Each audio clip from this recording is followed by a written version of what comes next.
அதாவது சொந்த ஊர்லயே தன்னுடைய விலை போகாத ஒரு மாடு இன்னைக்கு வெளி மாநிலத்துக்கு போயிருக்கிறது. அங்க என்ன பேசுறதுன்னு கூட தெரியல அவருக்கு. ராகுல் காந்தியை ராஜீவ் காந்தின்ற சொல்றாரு.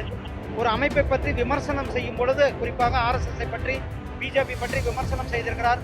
ஆர்எஸ்எஸ் பற்றி அவர் படித்து தெரிந்து கொள்ள வேண்டும். இந்த திமுக இந்த அரசாங்கம் ஒவ்வொரு வருடமும் கூட தமிழக மக்கள் குறிப்பாக விநாயகர் சதுர்த்தி விழாவை கொண்டாடுவதில் பல்வேறு தடைகளை ஏற்படுத்தி கொண்டிருக்கிறார்கள். விநாயகர் சதுர்த்தி ஊர்வலம் மட்டுமல்ல, ஆர்எஸ்எஸ் பேரணி நடத்துவதிலும் கூட பல்வேறு கண்டிஷன், பல்வேறு தடுப்புகளை ஏற்படுத்தி கொண்டிருக்கிறார்கள். அதெல்லாம் மீறி நீதிமன்றத்தினுடைய உத்தரவின் பேரில் ஒவ்வொரு வருடம் கூட ஆர்எஸ்எஸ் பேரணி நடைபெற்றுக் கொண்டிருக்கிறது. அதே போல இந்து முன்னணியினுடைய இந்த விநாயகர் சதுர்த்தி ஊர்வலமானது மக்கள் தாங்களாக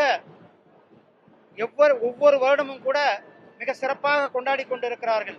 அப்படி கொண்டாடி கொண்டிருக்கின்ற இந்த நேரத்தில் தமிழ்நாடு அரசாங்கம், குறிப்பாக இந்த திமுக அரசாங்கம் விநாயகர் ஊர்வலங்களை நடத்துவதில் பல்வேறு தடைகளை ஏற்படுத்துவதையும் மீறி இன்றைக்கு ஊர்வலங்கள் மக்களினுடைய மிகப்பெரிய ஒரு ஆதரவோடு நடைபெற்றுக் கொண்டிருக்கிறது.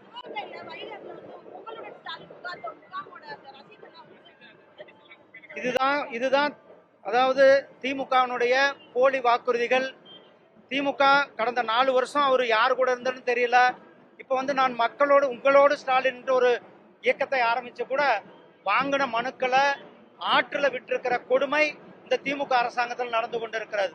மக்களினுடைய வரிப்பணம், அரசாங்கத்தினுடைய வரிப்பணம் வீணாக்கப்பட்டிருக்கிறது. இதன் மூலம் ஸ்டாலின் அவர்கள் பொதுமக்களிடத்தில் மன்னிப்பு கேட்க வேண்டும். இந்த திரு ஸ்டாலின் அவர்கள் உடனடியாக அந்த மனுக்கள் மீது நடவடிக்கை எடுத்து அந்த மக்களுக்கு நீதி கிடைக்க வேண்டும்.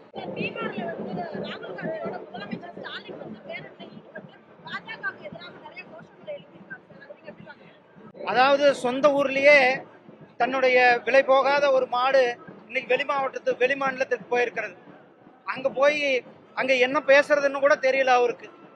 ராகுல் காந்தியை ராஜீவ் காந்தின்ற சொல்றாரு. அங்க தமிழ்ல பீகார்ல அதுக்குதான் அவர் என்ன பேசுறான்ற தெரியாமது கூட அங்க பேசிக் கொண்டிருக்கிறார். அவருடைய ஒட்டுமொத்தமாக அவருடைய அந்த பயணமானது மிகப்பெரிய தோல்வி அடைந்திருக்கு. நன்றி.